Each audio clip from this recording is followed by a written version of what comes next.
obviously a deal for your first signing of the January transfer window is done. Talk to us about your thoughts on why you've moved now for Cody, why he's been on your radar for a while now, and when he might be available. I think the first two questions are.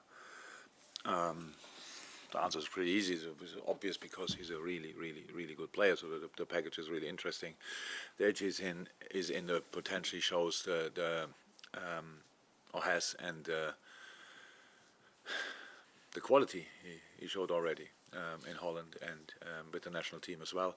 So it makes him a really, really interesting player, and that's why we were very interested to get him in, and I'm really happy that we could do it. So big for us, really big for him as well. So it's cool. He's obviously delighted about joining us, and yeah, everything will be good. So great day. Let me say it like this. And when he might be available? What I heard now. So we are obviously very early, which is good. There might be a chance for Brentford, but I think not really, to be honest, because obviously 1st of January is a bank holiday, and then all the papers which we don't have to sign, but some other people would have to be signed on the 2nd until 12th, so lunchtime. I'm not too positive that will happen. So, but we will not rush it anyway. So, probably Wolves. Did you have Virgil having a word with him as well, by the way? Sorry? Did you have Virgil having a word with Cody before he signed? Yeah, before he technically signed, yes, but not. Virgil was involved from a specific moment on, but we didn't tell him, talk to him, because there was no reason for it. When I was allowed to speak to him, I spoke to him, and that, yeah. It's some of these nice moments when you are Liverpool manager of Liverpool FC, and you realize you think you have to convince somebody, and then you realize during the talk, oh, the door is wide open. So this is more or less a home run, and it was cool then. So we didn't need Virgil to convince him, but after that, obviously Virgil is anyway likes to be involved in these kind of things, and from a specific moment on, he had his say as well. But all good. Obviously, I have to ask you, what scope is there for further signings in this window? In particular, maybe reinforcements in midfield. We've obviously spoken to you a bit about Jude Bellingham. Yeah. So I like the, and Tony reminded me now, I like very much what Pep Linders said. We discuss these things in the boardroom and not in the press room.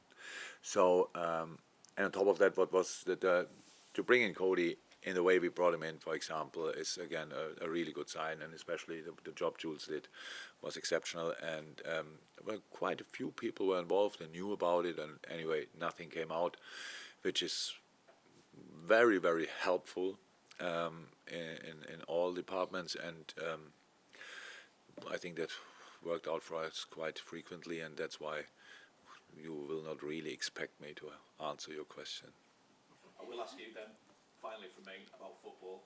Obviously, Leicester That's next. A surprise. Sorry. Leicester next on the back of 3 straight Premier League wins, and the league position already looks healthier as well. You've got a game in hand on all but 2 of the teams ahead of you in the table at the moment as well.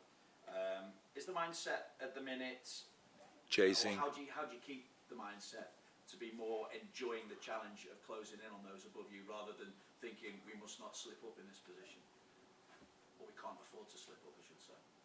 I cannot remember a situation when we could afford to slip up, actually, to be honest. No, we are in a chasing mode. Definitely, we have to be very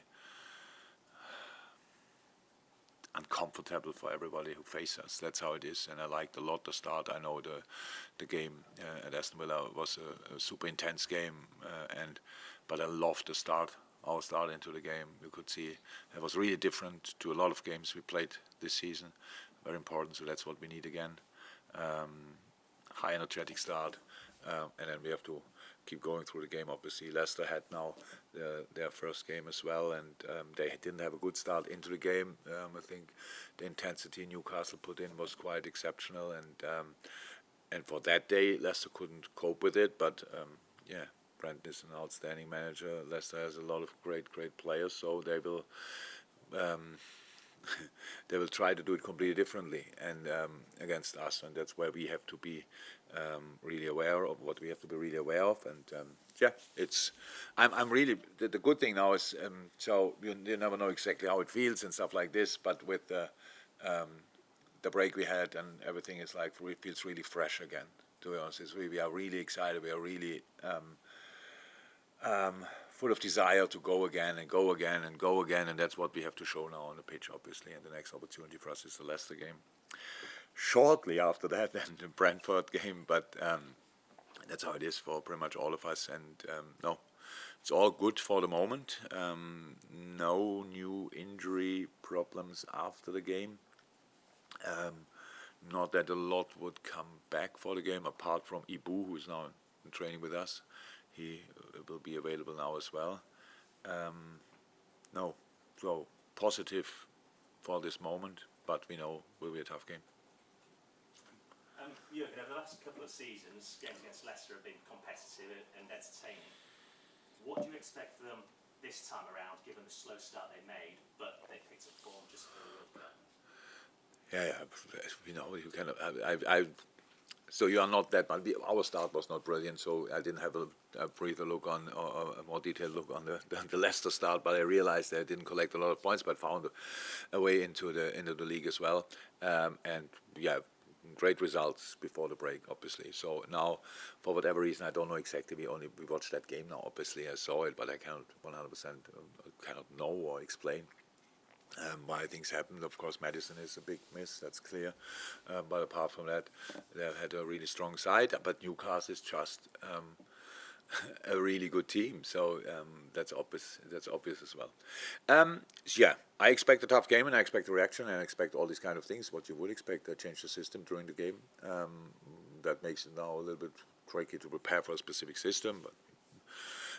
They played with 5 in the back. They played 4-2-3-1. They played in this game now changed to a diamond, which looked, I think, more stable in that moment. Will Brandon decide to do that again? I don't know. So that's all information you have. At one point, you have to make yourself independent of all these informations because we have to push through what we want to see and what we want to do on the pitch. And it's a while ago that we had a home game. Was it Southampton, and I was in the stands, right? Yeah, great experience.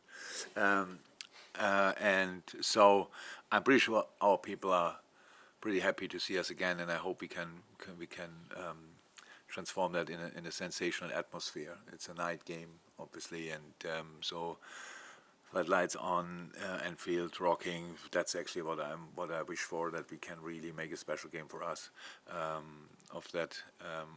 Opportunity, but it's not given yet. We have to work extremely hard, and but I don't see any reason why we shouldn't do that. And just going back to Gakpo, he's clearly shown talent to play in a variety of positions. At this moment in time, do you have something in mind where you think he's best utilised?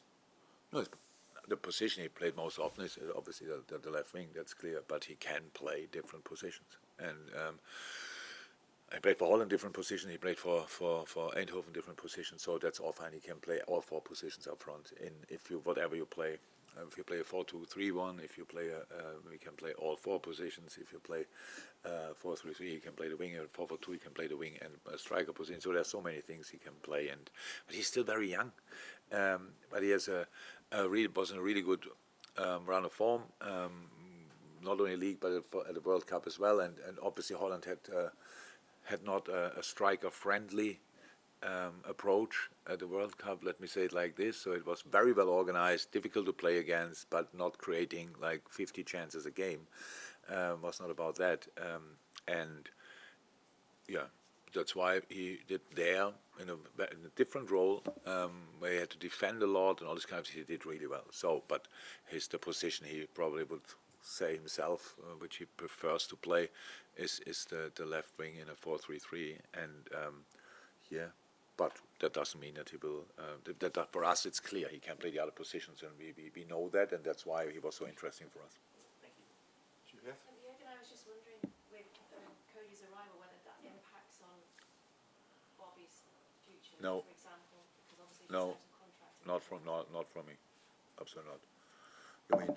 we are in talks with Bobby, and I can say from my point of view, I want him definitely to stay. So that's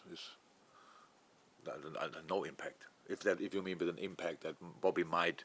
Yeah, moving on. I don't. We have to ask Bobby about that. But from my point of view, no. Thank you. Jurgen, Darwin Núñez, his contribution in the last few games against City and at Villa, all action, quick, contributes an awful lot, but it is just lacking a little bit in front of goal. Have you been working with him specifically on trying to find a bit of composure in front of goal? Because his pace gets him in so many times inside left, inside right, but he's just not finishing at the moment.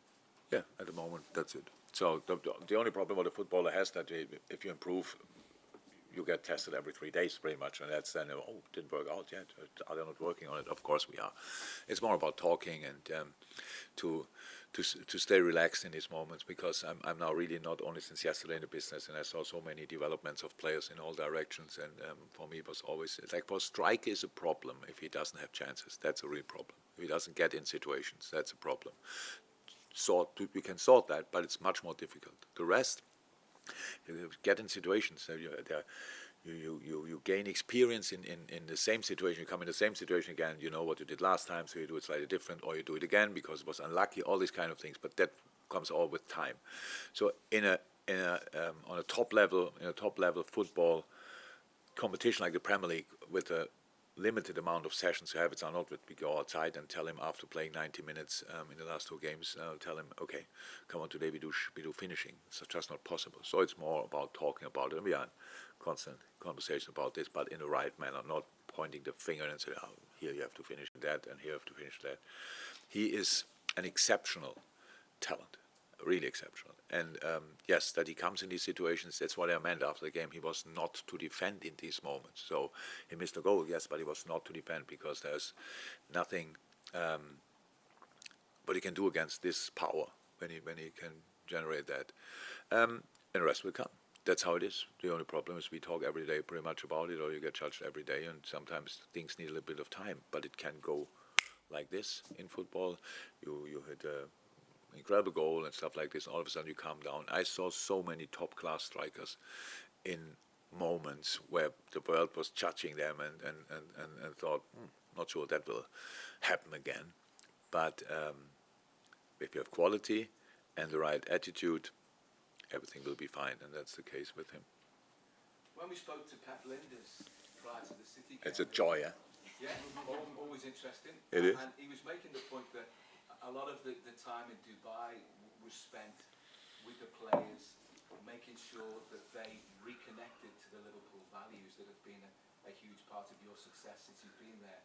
I mean, from our perspective, it looks like the games against City and Villa, that It worked out, eh? that really has worked. I mean, can you see that? Can you see the urgency returning that was lacking early on this season, maybe? And a bit more intensity. No, it was obvious for us. We had so we were pretty busy in the break as well. So we prepared in the end of the real work, do then the analysts, but we told them what kind of videos we want, and then they gave us the first opportunity, the first few situations, and we said, okay, I'm not sure. So we realized we have to go back to show the real situation. We have to go back to last season. So yes, there were couple from that season, early in the season, but it was never like that's not exactly like it should be. So we worked really a lot on these kind of things. It was not easy to change it immediately. It's how it's always with problems. You have a problem, and it's not the solution is not always in front of you. So sometimes you have to work a little bit longer or harder to get away, find a way through. But yes, that's why I said I was really pleased with the start in the game, and I don't know how often we sat here and you asked me and told me that we conceded the first goal, and I nearly got sick of that. And so that's something we have to. You cannot avoid, obviously, always conceding a goal, but it's really important that we find a different start into the games, and that was now. Okay, at City was different. That was not what we wanted, but Aston Villa was exactly how I wanted us to start, and that's the first step into a game, and that's something we worked on, and obviously the intensity in our defending situation, the counter pressing is must be again a different level, all these kind of things.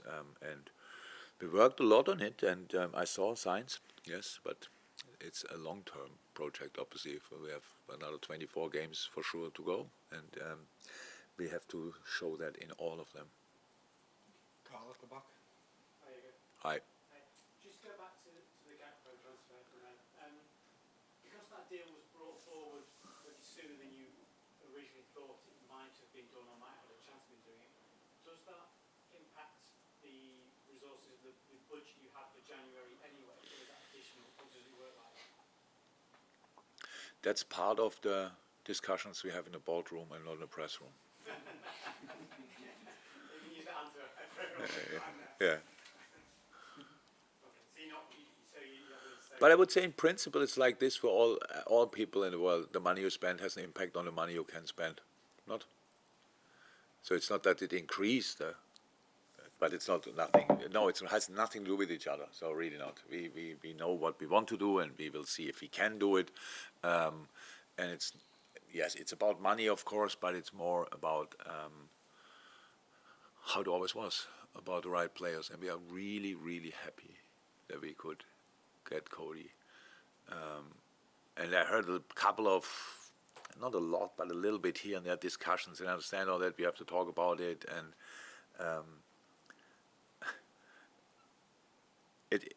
so he's a young player with a lot of potential. If he would have been already in a different position, so like scoring 40 goals and not in Holland but in Spain or whatever, unaffordable. So it's in these kind of things, it's all about timing, getting these boys in the right moment, that they didn't already score 55 goals per season, stuff like this. So it's really, and that's why we were really convinced that we could follow it. So he always made a step. He always made the next step, and that makes it so interesting. And we believe in our process, obviously, when players here come here, or especially offensive players, they actually all made a step forward, and because the way we work and the way we can help them, and that makes it massively interesting. Last one for this section, James Pearce, and then we move on to the embargo. Jurgen, just to what extent was this deal influenced by the injuries to Jota and Diaz? Was that a big part of it? No, not at all. But I would say we were interested. We decided to do something from a sports point of view without having the green light from the financial side already months ago, if you want. So 2-3 months ago. So that's why it has nothing to do with it. But in the end, that we could do it early might have been influenced. But yeah, we worked on it, and you have never a guarantee when you find an agreement or whatever, these kind of things, and that's why that's how I said now that we talk about that there might be a chance on the second is pretty special, because actually the business only starts on the first, and so the 7th is for me the first real possible date, and where we can. He had an intense World Cup, had 2.5 weeks off, which means like 3-4 sessions he had in that time, which makes absolute sense that he didn't have more. So it makes sense that he has now a few sessions, not only for a football reason, like how to fit in, but as well from a physical point of view. So he is well rested, I would say, and now we can start working with him, and then he should be fine for the 7th. Move on to embargo section.